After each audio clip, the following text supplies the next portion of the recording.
udah pasti. Udah pasti. Rasa kangen pasti ada. Apa ini mungkin misalnya kegiatan bareng-bareng? Kangen curhatan lah yang penting. Yang pasti kangen curhat. Biasanya curhat apa? Curhat nih biasa sehari-hari, curhat tentang anak, curhat tentang rumah tangga, curhat tentang pekerjaan. Iya, semenjak puasa kemarin, terus Lebaran memang aku belum kesini ya, belum ke makam almarhum sama almarhumah. Terus ditambah kemarin aku mudik juga. Ya udah, ini sekalian kesini ya, sekalian mau tengok gala juga. Sudah sebetulnya sebelum aku mudik ya, waktu masih Ramadan tuh udah aku agendakan, cuman waktunya belum bisa. Aku juga pekerjaan juga banyak, ya udah waktunya sekarang inilah baru bisa. Soal makam, iya kemarin kalau makam kan udah by phone ya, memang ada kabar, terus Paji juga sempat ngabarin juga. Tapi ya respon saya sih ya positif aja, bersyukur aja lah, makam udah rapi. Ya, alhamdulillah banget, udah rapi juga kan. Ya bersyukur lah, terharu aja.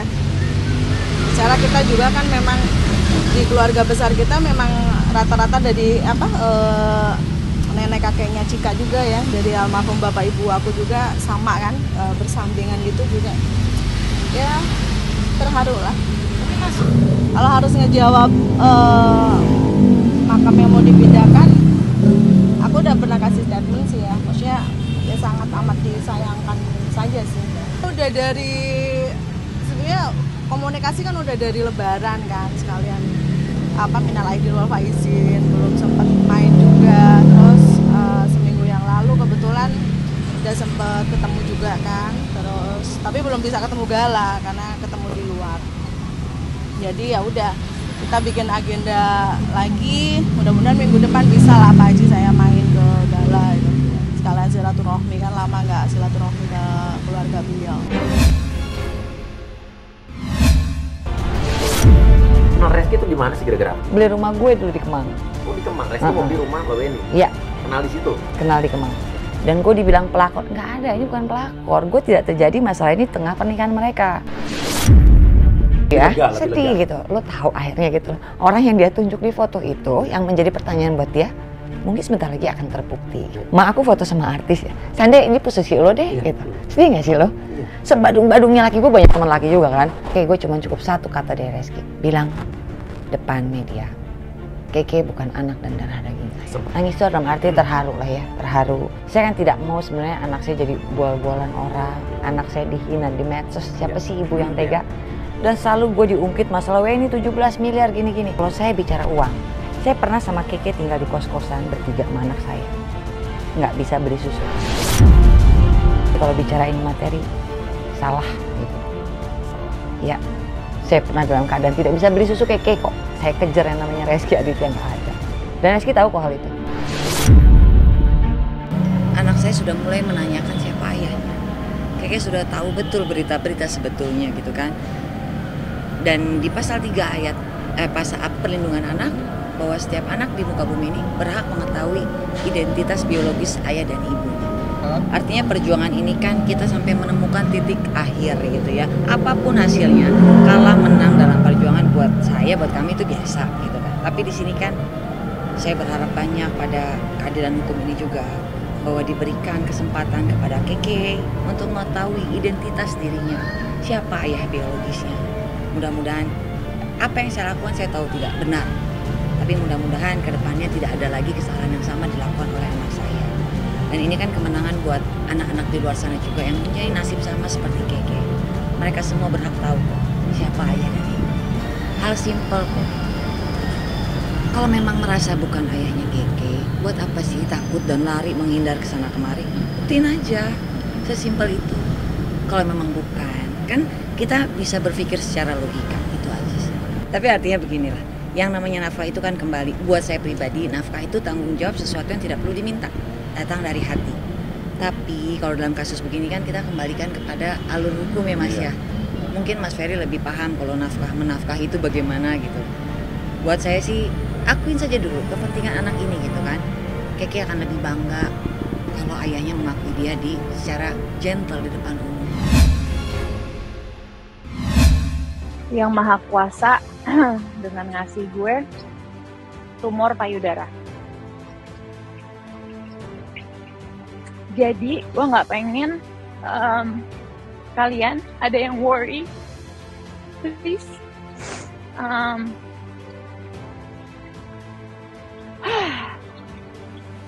Doain aja. Bagi kalian yang percaya Tuhan, doain gue. Bagi kalian yang tidak percaya Tuhan, just send me good energy. I love you all so much. Dan gue pengen kalian tahu, I'm not afraid. I'm in pain sometimes. In painnya maksudnya physical, di payudara gue itu yang ada tumornya. Kadang-kadang sakit, gue ngomongnya belak-belakan. Kalau gue mati abis gue bikin live ini, gue gak apa-apa. Dan gue minta, if I'm really gonna die, okay? Karena gue ikhtiar tapi tawakal kalau dalam Islam. Jadi gue bukan tipe yang gue pasrah nih, gue mati, gue gak ngapa-ngapain. Gue gak gitu, makanya gue ke mana namanya Singapura, because I wanna fight for my life. Kenapa? At least gue ke Singapura tujuannya untuk to know apakah gue masih akan punya harapan untuk berumur panjang